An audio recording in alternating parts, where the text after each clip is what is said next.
Israel और Hamas के बीच चल रहे युद्ध का अब अंत हो सकता है, ऐसा मैं नहीं कह रहा, बल्कि कई ऐसी खबरें सामने आई हैं जिनको सुनकर ये कहा जा सकता है हमास ने एक तरह से इजरायल के सामने सरेंडर कर दिया है। इजरायल की जो शर्तें हैं वो अब हमास मानता हुआ दिखाई दे रहा है। वीडियो शुरू करने से पहले आपको बता दें कि फेक न्यूज के जमाने में सतर्क रहिए और सही और सटीक खबरों को देखने के लिए आप अपने फोन में दैनिक जागरण ऐप को इंस्टॉल कीजिए। यहाँ आपको सही और सटीक खबरें मिलेंगी। इसके साथ ही आप दैनिक जागरण के इस पेज को भी लाइक और सब्सक्राइब करें। चलिए वापस अपने टॉपिक पर आते हैं। इजरायल और हमास का युद्ध लगभग 2 साल से जारी है। इस युद्ध में गाजा में अब तक 60,000 से ज्यादा लोगों की मौत हो चुकी है। इजरायल लगातार गाजा में हमले कर रहा है। इजरायल का कहना है कि उसके अभी भी 50 लोग हमास के बंधक में हैं, जिनमें से 20 लोगों के अभी जिंदा होने की संभावना है। हमास अभी तक इजरायल के इन सभी बंधकों को रिहा करने के लिए तैयार नहीं था। इसी बीच अब खबर सामने आई है कि हमास ने गाजा में युद्ध विराम और इजरायल के साथ बंधकों की रिहाई के लिए नए प्रस्ताव पर सहमति जताई है। फिलिस्तीनी समूह के एक सूत्र ने बीबीसी को इसकी पुष्टि की है। बताया जा रहा है कि मिस्र और कतर का यह प्रस्ताव जून में अमेरिकी दूत स्टीव विटकॉफ के दिए गए प्रस्ताव की रूपरेखा पर आधारित है। इस योजना के मुताबिक पहले 60 दिनों का युद्ध विराम लागू होगा। इसके बाद हमास बचे हुए 50 इजरायली बंधकों को 2 समूहों में रिहा करेगा।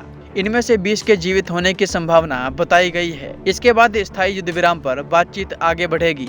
हालांकि इस मामले पर इजरायल की प्रतिक्रिया अभी सामने नहीं आई है। बता दें कि वर्तमान में इजरायल की ओर से जमीनी हमले के डर से हजारों फिलिस्तीनी गाजा सिटी के पूर्वी इलाकों में अपने घरों को छोड़कर तबाह हुए इलाके के पश्चिम और दक्षिण की ओर भाग रहे हैं। बेतलाहिया में फिलिस्तीनी आश्रय प्रबंधक अहमद मेहसेन ने कहा है कि हाल के दिनों में 995 परिवार इस क्षेत्र को छोड़कर दक्षिण की ओर चले गए। इजरायली सैन्य प्रमुख इयाल जमीर ने कहा है कि सेना गाजा पट्टी के सबसे बड़े शहरी केंद्र गाजा सिटी पर कब्जा करने के लिए जल्द ही नया अभियान शुरू करेगी। सेना ने चेतावनी दी है कि हमले का विस्तार करने से जीवित बंधकों को खतरा हो सकता है। वहीं हजारों इजरायलियों ने रविवार को विरोध प्रदर्शन किया और लड़ाई समाप्त करने और बंधक बनाए गए शेष बंधकों को मुक्त करने के लिए समझौते का आग्रह किया। होने वाले हमले को देखते हुए मिस्र और कतर के युद्ध विराम मध्यस्थों ने समझौता कराने के प्रयासों को तेज कर दिया है। हमास के एक अधिकारी ने सोमवार को कहा कि समूह ने नवीनतम युद्ध विराम प्रस्ताव को मंजूरी दे दी है। अधिकारी ने आगे कोई विस्तृत जानकारी नहीं दी और यह तुरंत स्पष्ट नहीं हो पाया कि उन्होंने क्या स्वीकार किया। फिलिस्तीनी स्वास्थ्य मंत्रालय ने सोमवार को कहा कि गाजा में 22 महीनों से चल रहे युद्ध में 62,000 से ज़्यादा फिलिस्तीनी मारे गए हैं। मंत्रालय ने बताया कि 1,56,230 लोग घायल हुए हैं। सहायता प्राप्त करते समय यह सहायता वितरण स्थलों के पास 1965 लोग मारे गए। सोमवार सुबह सहायता प्राप्त करने की कोशिश में 7 फिलिस्तीनी मारे गए।